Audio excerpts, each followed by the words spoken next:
तो गाइस हम हमारे नए दिन की शुरुआत करते हैं रुद्राक्ष मंदिर से, जो कि हमने किए 12 ज्योतिर्लिंग के दर्शन। पूरे रुद्राक्ष से बने हुए मंदिर थे। उसके बाद हम नागा साधुओं के दर्शन करते हुए रास्ते में निकले संगम के लिए, क्योंकि अगर कुंभ में हो और संगम में नहीं गए 2-3 बार तो फिर मजा ही क्या। तो हमने फिर पहुंच गए संगम। वहाँ पर हमने किया थोड़ा बहुत फ्लैक्स, जो कि मैं हर बार करता हूँ। उसके बाद ये देखो, इसमें हम एक नहीं, हम 4-5 लोग गए थे और अलग ही गाने बजाते हुए, गाने गाते हुए जा रहे थे। वो गाने आपको सुना नहीं सकते, क्योंकि लड़के लोग कैसा गाना गाते हैं वो तो आपको पता ही लग रहा होगा, मेरी वॉइस ओवर से भी ज़्यादा बेकार। तो उसी के साथ हम यही गाना बजाते करते नाव में चलते फिरते जा रहे थे धीरे धीरे, ताकि हम बस बीच नाव में पहुँचे, ताकि हम नहा सकें संगम के लिए। फिर ये देखो, ये हमारे कैमरे पे थोड़ा सा पानी आ गया। हमने चालू किया नहाना। यहाँ पर हमने थोड़ी बहुत की मस्ती, ये दिया धोबी पछाड़। उसके बाद हम आ गए चलते चलते, और दे नहाना दे डुबकी, सब अपने पाप धुलने के लिए लगे हुए हैं कि हाँ बस एक पाप ना बच जाए। सब अपने अपने हिस्से की डुबकी मार रहे हैं कि हाँ किसी का पाप बचे नहीं, सब पूरे। ये हमारा गुटरू, ये भी इसने पूरे पाप धुले। और यहाँ पर हमारे मयंक भाई, वो उनके ज़्यादा पाप थे तो उन्होंने बोला मेरी अलग से वीडियो डालना, मैं अलग से करूँगा। और ये हमारे अर्पित भाई, इनके आधे पाप धुले क्योंकि पूरी डुबकी इनसे लगी नहीं, तो आधे आधे पाप धुले। और ये मैं तो अपना पूरा टाइटेनिक वाला सीन ही लेके चल रहा था। फिर उसके बाद हम आ गए रिटर्न वापस। हम जा रहे हैं गंगा नदी के मस्त दर्शन करते हुए, संगम से निकलते हुए। तो शक्ल क्यों नहीं दिखा रहे हो, क्योंकि हमने क्या नाव पर हमारी चिड्डी बनियान ये सब टांग के रख दिए थे सुखाने के लिए, तो हम उसको दिखा नहीं सकते, तो उसके लिए सॉरी। हाँ ये देखो, नाव भी थोड़ी बहुत दिखा देते हैं आपको। हाँ अरे सारी चीज़ थोड़ी ना दिखाएंगे यार, ऐसा थोड़ी ना कर सकते हैं। फिर उसके बाद हम बिल्कुल जाते जा रहे हैं कि हाँ बस हैं।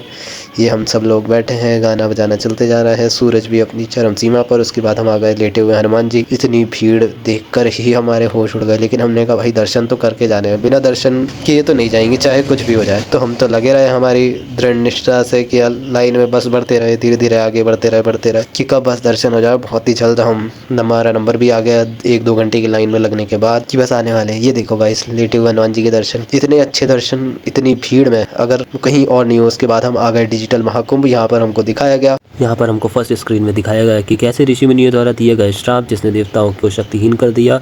अरे भाई सोचो, जो देवता अमृतत्व के स्वामी थे अचानक कमज़ोर हो गए, और फिर देवताओं ने इंद्र भगवान पर हमला करके वापस उन्हें भगा दिया। इंद्र भगवान भी लाइक ये दुख काहे ख़त्म नहीं होता बे। तभी सारे देवता विष्णु भगवान के पास गए और कहा, हे प्रभु, हे हरिराम कृष्ण जगन्नाथम प्रेमानंद, ये क्या हुआ। असुरों ने पूरे देवलोक पर कब्जा कर लिया। उसके बाद विष्णु भगवान ने एक हल निकाला, समुद्र मंथन। पूरा ऐसा एकदम से सीन ही बदल गया। ऐसा लगा जैसे हम खुद महासागर के किनारे खड़े हैं, जहाँ एक तरफ देवता थे, दूसरी तरफ दानव, और बीच में विशाल मंद्रचल पर्वत जिसे रस्सी की तरह लपेटा गया था वासुकी नाग। शुरू हुआ महायुद्ध जैसा मंथन, और मंथन में सबसे पहले निकला विष, जो कि शिव जी ने पिया, तभी से उनको नीलकंठ भी बोला जाता है। और उसके बाद निकला अमृत, और बताया कि हाँ ये हुई है महाकुंभ की स्टार्टिंग, के ऐसे हुआ महाकुंभ स्टार्ट। उसके बाद हम निकल गए आगे बढ़ते हुए। हमने ये 3D जैसा जो दिख रहा था वो ऐसा लग रहा था कि भाई लाइव में तो और भी ज़्यादा रियल लग रहा था। आगे बढ़ते हुए हमने डिजिटल महाकुंभ की और, जहाँ कुंभ मेला, उसकी व्यवस्था, नागा साधुओं की तपस्या, अखाड़ों की रौनक और गंगा आरती, सब कुछ एकदम रियल फील में दिखने लगा। इतिहास से लेकर अध्यात्म तक, पौराणिक कथाओं से लेकर मॉडर्न टेक्नोलॉजी तक, डिजिटल महाकुंभ में सब कुछ एक ही जगह दिखाया जाती है। ऐसा लग रहा था जैसे हजारों सालों का सफर